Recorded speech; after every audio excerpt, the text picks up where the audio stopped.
O vice-presidente eleito, Geraldo Alckmin, e o senador Marcelo Castro, que é relator-geral do orçamento de 2023, se reuniram nesta semana e afirmaram que pretendem negociar com o Congresso uma PEC de transição.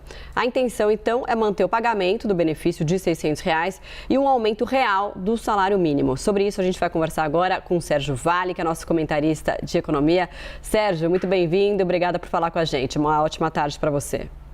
Boa tarde, Marcela. Prazer estar aqui conversando com você.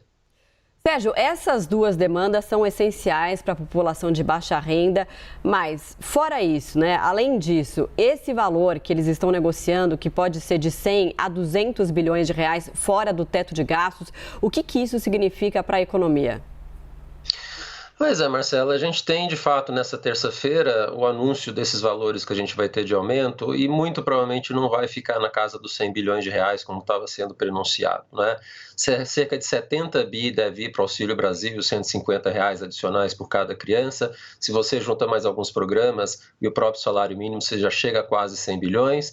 Mais funcionalismo, aumento de funcionalismo, mais um mini PAC que provavelmente a gente vai ver acontecer no ano que vem, você já está indo aí para 150, 200 bilhões em 2023. A questão toda que surge disso é, o mercado até pode aceitar esse valor maior de 150 a 200 bi, mas ao mesmo tempo vai ter que vir nas próximas semanas duas coisas importantes nessa sequência. Primeiro, a definição de quem vai ser o ministro da Fazenda, já que provavelmente vai ser desmembrado, e nessa definição do ministro da Fazenda já vem também uma ideia do que vai ser o próximo regime fiscal. Vai tirar a regra do teto e vai substituir pelo quê? Quer dizer, o mercado vai aceitar um valor maior nessa PEC da transição se tiver alguma garantia de credibilidade maior em relação ao próximo regime fiscal. Essas duas coisas têm que vir em conjunto. Lógico, o novo regime fiscal não vai ser aprovado agora, vai ser iniciada a discussão para ser aprovado provavelmente no primeiro semestre, segundo semestre do ano que vem no máximo. Mas tem que vir em conjunto para o mercado não ficar estressado com um pacote fiscal que no final pode ficar muito acima do que se imaginava. Pois é, o presidente eleito, o Lula, ele tem dito que ele será a âncora fiscal, Claro, no sentido figurado. Será que esse nome pode ser técnico ou um nome político? Acho que hoje a gente está no meio do caminho, Pode ser técnico, tem sido aventada essa possibilidade de a gente ter um ministro que não é político e seria de fato mais técnico. Por exemplo, o Henrique Meirelles tem sido colocado como uma opção. Ou um outro caminho, que é um caminho que o Lula já levou lá atrás, já fez lá atrás em 2003, que é um ministro político que montaria uma equipe técnica nas secretarias para levar esse plano econômico a partir do ano que vem. Eu tenho a impressão do que o Lula tem falado ao longo das últimas semanas, que esse caminho mais político de um ministro próximo do PT que montaria uma boa equipe técnica por trás, me parece o mais provável de acontecer a essa altura, Mas, de novo, se for um ministro político dessa forma, a gente vai precisar esperar também saber quem que vão ser os secretários, quem vão ser, vai fazer parte da equipe técnica desse ministro, para a gente ter um pouco de percepção para que caminho vai a política econômica no ano que vem. E não para por aí, Marcela? A gente quer saber quem é o presidente da Petrobras, quem é o presidente do BNDES, do Banco do Brasil, da Caixa, não para no Ministério da Fazenda, Tem outros cargos que o mercado está bastante interessado também para o ano que vem. Com certeza, tem outros pilares aí. Sérgio, a nossa analista de política, Thaís Arbex, vai participar aqui da nossa conversa. Thaís. Boa tarde, Sérgio. Sérgio, durante essa discussão da PEC da transição, a chamada PEC da transição, ainda não sabemos se será proposta de emenda à Constituição ou medida provisória, ficou bastante claro que não haveria espaço no orçamento para cumprir as promessas de campanha. E aqui eu estou dizendo dos dois lados. Tanto o presidente Jair Bolsonaro quanto o presidente eleito Lula tinham os R$ 600 do benefício social como um dos pilares de suas campanhas eleitorais. A possibilidade de mais um furo no teto já era precificada pelo mercado? Como que estava sendo acompanhado esse movimento diante dessas propostas? Boa tarde, Thaís. Esse é um ponto importante, porque o mercado já estava, de fato, precificando antes da eleição no segundo turno que a regra do teto seria furada por conta da decisão de ambos os lados, tanto do Bolsonaro quanto do Lula, de manter os R$ 600. O orçamento do ano que vem estava 405, você tinha essa intenção de passar para R$ 600, No caso do Lula, você tem alguns adicionais que vão ser colocados que colocam essa conta um pouco maior. Mas o furo da regra do teto já estava na conta do mercado inteiro antes da eleição, do resultado do segundo turno. Então, nesse sentido, não tem novidade. A questão toda que o mercado fica preocupado é o cheque em branco ficar cada vez mais gordo, cada vez mais alto, né? E você começar a falar de números que começam a tocar os 150, 200 bilhões de reais, sem ter uma clareza, aí sim importante, no que vai ser a substituição dessa regra do teto que a gente tem hoje, que já não funciona, já não está valendo já há algum tempo e vai precisar de fato ser trocado. Então, assim, até agora o mercado está ok com o que foi feito, né? A partir dessa semana, com os números que vão surgir na terça-feira, o mercado vai rediscutir se faz sentido e mais, de novo, vai esperar quem vão ser os nomes que vão vir pela frente para saber o que vai ser essa nova regra fiscal que a gente vai ter que ter.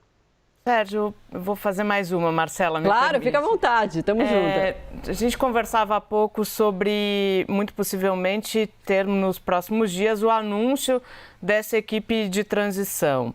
E o que tem se falado dentro do PT é que Lula está dizendo que não necessariamente as pessoas que vão integrar essa equipe serão ministros, mas há uma expectativa já para esses nomes que vão coordenar a área econômica? O que o ingresso desses nomes ou a apresentação desses nomes pode tranquilizar ou não o mercado, Sérgio? Pois é, hoje começaram a sair nomes que foram adicionados aí na possível equipe de transição nas próximas semanas, como o Pércio Arido, o André Lara Rezende, que são nomes que dão uma certa tranquilidade do ponto de vista do que pode vir pela agenda fiscal aí pela frente. Era esperado que isso fosse acontecer por conta do Alckmin estar coordenando essa transição. Em 2002, né, o Palocci foi um dos grandes coordenadores dessa transição, acabou virando ministro da Fazenda naquele momento. Não necessariamente vai ser o Alckmin, mas há a expectativa de como está sendo formado, como está sendo montado agora, é de que vai haver, de fato, uma responsabilidade fiscal vindo aí pela frente com os nomes que estão sendo cotados, apesar da gente não ter clareza exatamente nessa fase de transição quem vai ser de fato o ministro, quem vai ser a equipe técnica. Mas até agora o que saiu, o que está sendo divulgado é positivo, eu tenho a impressão que o mercado vai continuar aceitando de forma positiva. Mas, de novo, Thaís, tem, de certa forma, um tempo para isso, né? Primeiro, terça-feira, que valores vão ser colocados e segundo, ao longo das próximas semanas, qual é o novo desenho da regra fiscal que a gente vai ter para o ano que vem. Essa é a próxima etapa que o mercado vai estar bastante interessado. E com os nomes que estão sendo colocados, pelo menos por hora, há uma certa possibilidade desse pacote dar certo no final.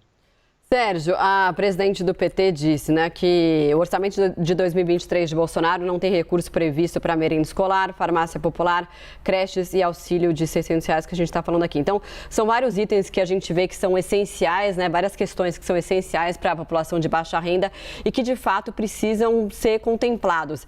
Por outro lado, claro, tem aí outro, né, furo aí do teto de gastos, né, acontecendo se essa PEC de fato for aprovada, mas, por outro lado, é um dinheiro que entra na economia. Qual que é o balanço disso que pode acontecer, né? Esse é um ponto importante, Marcela. Qual o tamanho do waiver, né, do gasto adicional que a gente vai ter no ano que vem? O que isso pode impactar na economia? De novo, está muito atrelado ao valor. 100 bilhões de reais, eu digo que não há um impacto muito grande em termos de crescimento, em termos de inflação. Se você começar a jogar esse número muito para cima, 150, 200 bilhões, eventualmente até mais do que isso, porque a gente está falando da PEC agora, eventualmente você pode ter créditos extraordinários que vão aparecer ao longo do ano que vem para colocar gastos extras além desses que estão sendo negociados na PEC agora. Se começar a vir um pacote fiscal muito robusto, muito grande, o mercado vai começar a revisar os números. E um número importante que vai ser revisado nesse sentido é a inflação. A gente já vê alguns colegas preocupados com a inflação no ano que vem por conta desse pacote fiscal que está cada vez ficando maior. A gente vê números de inflação começando a ir para 6%, 7% para aquelas pessoas que pensam num pacote fiscal muito grande vindo no ano que vem. Então, sim, Marcela, se a gente tiver alguma coisa muito descompensada, muito mal equilibrada na questão fiscal no ano que vem, a gente vai começar a ver uma revisão desses números para cima e vai colocar uma preocupação adicional. O Banco Central tem falado insistentemente que ele só vai baixar a taxa de juros quando ele tiver uma clareza maior sobre o que vai ser o próximo regime fiscal. E tem falado que, a depender do que for, ele pode subir a taxa de juros ao invés de baixar a taxa de juros.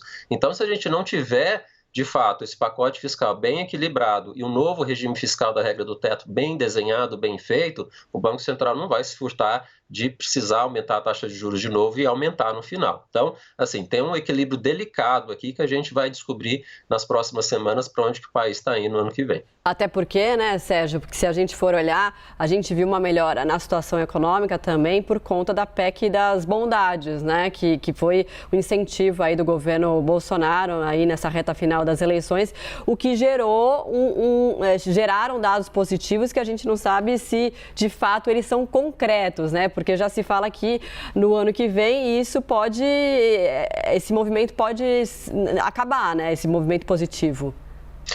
Digamos assim, você teve um mega pacote fiscal esse ano que ajudou em parte no crescimento e pode ter um outro mega pacote fiscal ajudando no crescimento no ano que vem. Mas uma coisa que não vai ter, duas coisas que não vão ter e provavelmente vão afetar negativamente o crescimento no ano que vem é a alta de juros. A gente viu a Selic chegar a 13,75, então essa taxa real de juros maior está impactando já crédito, está havendo uma desaceleração acontecendo nos últimos meses que vai impactar crescimento no ano que vem. E tem as commodities, a gente está falando de um presidente que vai iniciar o mandato com algo inédito, né? Nenhum presidente no Brasil iniciou o seu mandato com uma recessão mundial, como a gente vai ver acontecer ano que vem, especialmente Estados Unidos e Europa, o que significa que preços de commodities vão estar mais baixos. Esses preços de commodities foram essenciais para o crescimento brasileiro no ano passado e esse ano. Parte importante do crescimento que a gente está vendo agora vem por conta dessas commodities. Ora, se os preços vão estar menores ano que vem, a gente também vai ter um impacto de crescimento menor por conta disso. Então, já é naturalmente um cenário mais difícil do ponto de vista de crescimento para o próximo presidente. Agora, usar isso como argumento para estimular ainda mais a política fiscal, para jogar o crescimento para cima, é um tiro no pé. Espero que o governo não vá para esse lado, porque aí você começa a descontrolar outros números da economia, como a gente conversou. A inflação começa a subir, taxa de câmbio começa a depreciar com mais força, e aí, em vez de ter mais crescimento, a gente vai ter menos crescimento. Por isso que a gente fala, o equilíbrio é muito delicado e precisa ser muito bem feito para não errar a dose da política fiscal para o ano que vem. Thaís?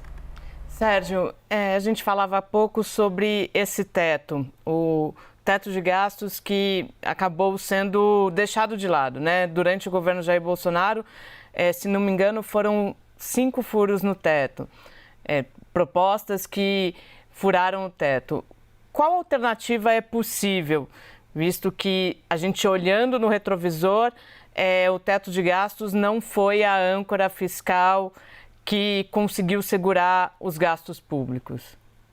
Eu acho que a regra do teto que a gente tem até hoje, Thais, ela é extremamente rígida, né? Você está falando de uma regra que olha a inflação do ano anterior, ponto e acabou, né?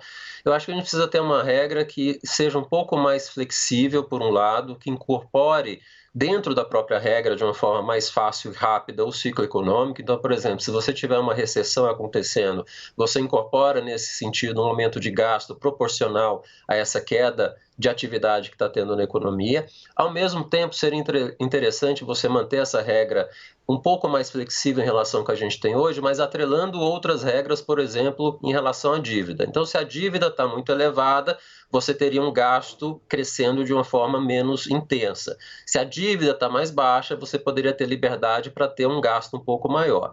A gente volta nesse sentido às propostas que saíram do governo atual nas últimas semanas, feitas pelo Tesouro, que me parecem que faz bastante sentido, né?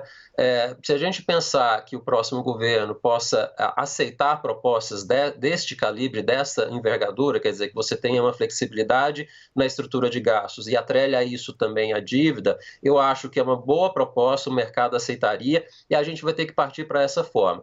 Pensar numa regra que seja, por exemplo, só o superávit primário, como foi em 2003, não funciona. A gente precisa ter uma regra de gasto, de fato, para acontecer, e o mercado não vai aceitar, e a gente vai ter uma reação bastante negativa se for por aí. De novo, volta a questão de um equilíbrio delicado, né? Você vai ter uma licença para gastar para o ano que vem, mas na sequência você vai ter que fazer uma boa regra fiscal e que seja crível, né, Thaís? Como você bem lembrou, 5 vezes que a regra fiscal foi quebrada no Brasil, você precisa ter uma regra que ela perdure, que ela seja crível pela própria classe política para ela não ser quebrada o tempo inteiro. E eu acho que para isso acontecer precisa incorporar essas duas coisas, né? Uma flexibilidade que incorpore os momentos de recessão e atrelar a dívida também para dar uma flexibilidade. Se a dívida está grande, cresce menos. Se a dívida está pouca, você consegue crescer um pouco mais o gasto. Muito bem, a gente conversou com o Sérgio Vale, comentarista de economia. Sérgio, muito obrigada, até uma próxima e um ótimo sábado para você. Para você também, Marcela, Thaís, até a próxima.